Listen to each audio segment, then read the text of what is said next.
Bismillahirrahmanirrahim. Assalamualaikum warahmatullahi wabarakatuh. Bapak-bapak, ibu-ibu, mas-mas, mbak-mbak, khususnya adik-adikku sekalian yang dirahmati Allah dimanapun Anda berada. Kembali di IIP Channel bersama saya, IIP Wijayanto. Kali ini kita akan membahas tema 3 ciri-ciri orang ketiga yang bakal menularkan penyakit menular seksual kepada mantan. Ya, jadi kita mengenal adanya PMS ya, atau penyakit menular seksual. Orang yang sangat potensial untuk tertular PMS, penyakit menular seksual, itu bisa dilihat dari bagaimana cara dia bergaul. Ya. Nah, sekarang orang ketiga. Orang ketiga ini penampilannya memang keren sekali, cantik sekali, atau ganteng sekali. Ya, tetapi di balik kecantikan atau ketampanan seseorang, peluang tertular penyakit menular seksual itu amat sangat besar. Nah, ada 3 ciri yang bisa kita lihat pada diri orang ketiga. Yang pertama, orang ketiga ini mantan pacarnya banyak, sabrek, ya. Artinya itu menunjukkan bahwa dia suka gonta-ganti pasangan. Dan orang kalau terus berganti-ganti pasangan seperti itu, biasanya pengalaman seksnya juga jadi banyak.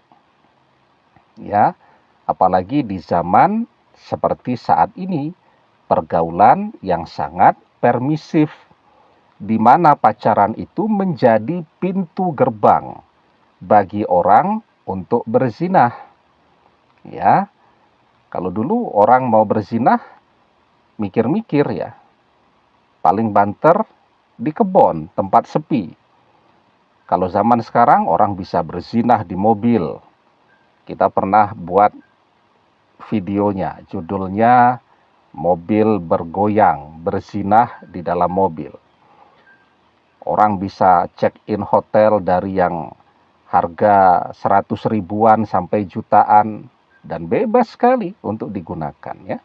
Nah, jadi itu mantan itu punya, bukan mantan, orang ketiga itu punya mantan yang sangat banyak. Mantannya ada 13. Dan di antara 13 mantannya orang ketiga itu ada bule. Ya.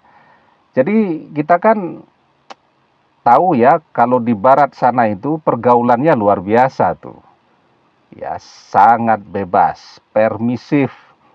Ya, 7-Eleven ya, atau kumpul kebo dan seterusnya, itu biasa itu bagi mereka ya. Nah, ada bulenya pula.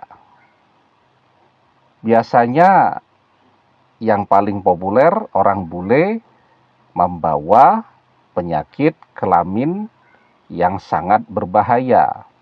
Ya, penyakit menular seksual yang sangat berbahaya seperti halnya HIV. Itu kalau di dunia barat, HIV itu sesuatu yang biasa saja. Ya.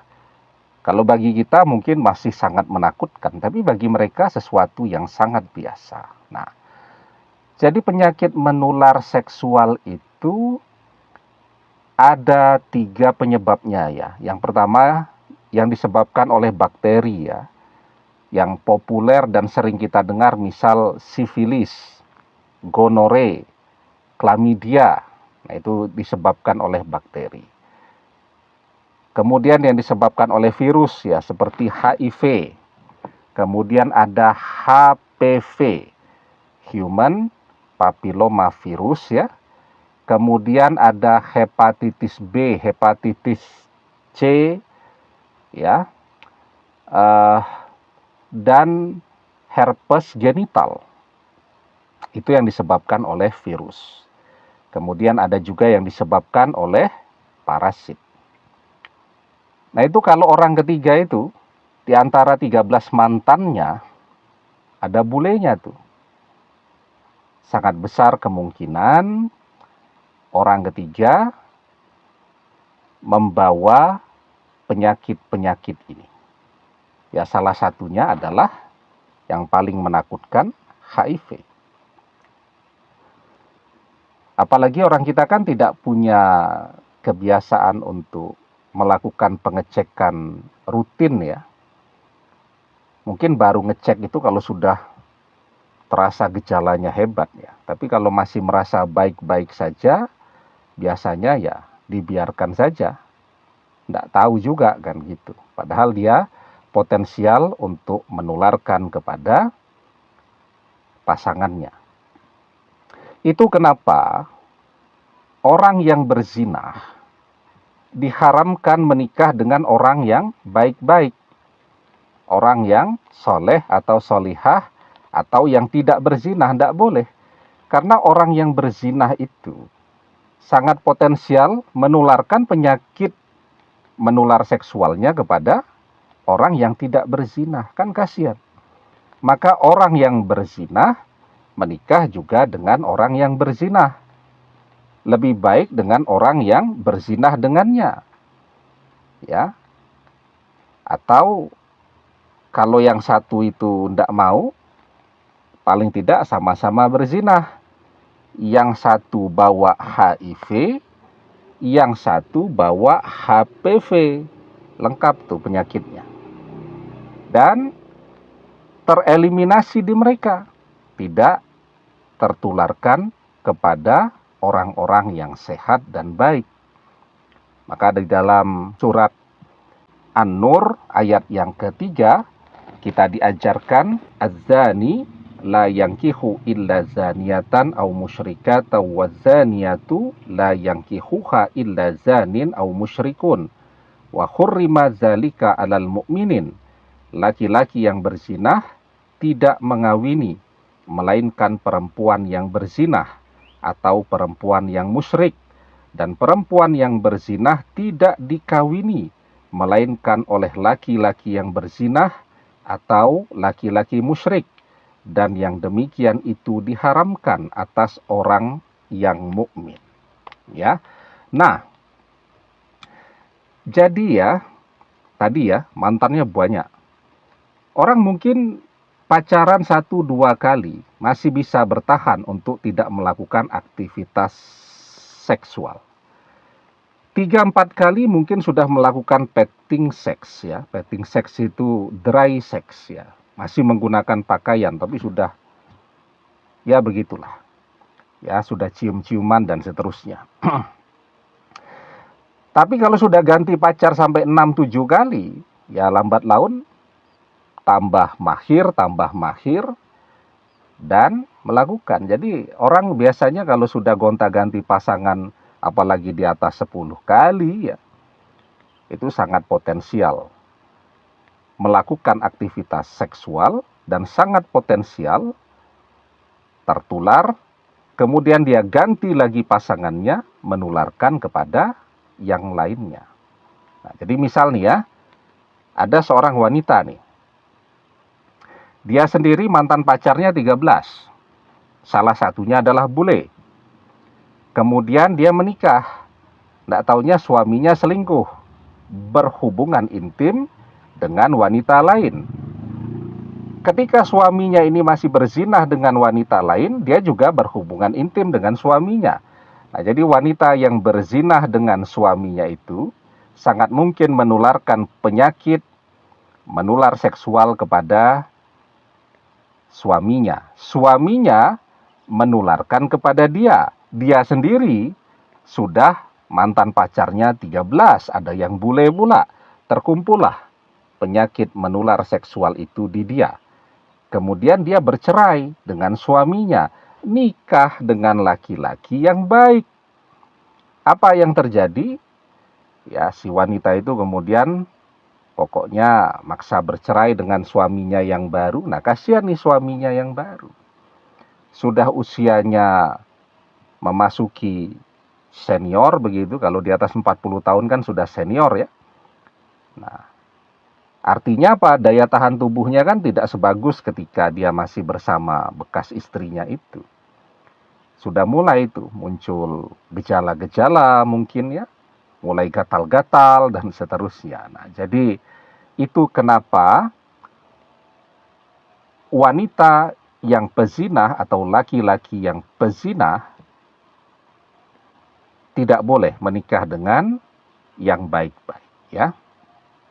Maka pacaran itu adalah pintu gerbang orang untuk berzinah. Karena itu kan pacaran meskipun cuman senggol-senggolan, tidak sampai hubungan intim, itu tetap diharamkan karena dia akan menjadi pintu menuju perzinahan. Wala taqrabuz zina innahu kana fahisah wa sya'a sabila. Dan janganlah kalian mendekati zina, karena zina itu adalah perbuatan yang keji dan jalan yang buruk, ya. Itu yang pertama tuh. Orang ketiga punya banyak mantan. Yang kedua, kalau kita lihat intip media sosialnya orang ketiga, pergaulannya itu sangat permisif. Foto-foto yang dia tampilkan, cowok, cewek, peluk-pelukan, ya, gandeng-gandengan, ya. Apa namanya, kalau ketemu itu cium-ciuman, ya, walaupun cium persahabatan tuh ya, kayak orang-orang bule, kan kalau ketemu kan pakai cipika-cipiki juga kan gitu. Nah, jadi pergaulannya sendiri sangat permisif. Dan orang melakukan hubungan intim tidak harus selalu dengan pacarnya. Kalau kita lihat di dunia barat, bersahabat, berteman, tanpa komitmen apapun, kalau lagi pengen, mereka bisa berhubungan intim. Kenapa? Karena cara hidup yang sangat permisif, yang sangat bebas. Nah, kita lihat tuh, ya, orang ketiga itu cara hidupnya sangatlah permisif, sangat bebas. Nah, itu dua tanda tuh pada orang ketiga. Dan satu tanda yang paling penting, bahwa mantan itu sendiri adalah tipe orang yang suka melakukan petualangan seperti itu. Ya, dan kita tahu persis bahwa dia punya nafsu yang sangat besar, hyper ya, sehingga ketika dia bersama orang ketiga ya tentu itu yang dia cari. Nah, jadi sekarang ya, ketika ada 3 ciri-ciri ini, pertanyaannya, apakah masih mau kembali kepada mantan ketika kita tahu persis jika saat ini mantan sangat potensial untuk membawa penyakit menular seksual itu tadi, ya. Nah, kalau kita lebih memilih untuk melupakan mantan yang sudah terjebak dengan orang ketiga dengan profil yang seperti itu, tentu akan menjadi lebih baik lagi hidup kita ya. Dan kita harus bersyukur ya. Karena apa? Karena perpisahan dengan mantan ditegaskan dengan profil orang ketiga yang seperti itu. Sebenarnya kita sedang diselamatkan, dihindarkan dari tertular penyakit menular tadi ya.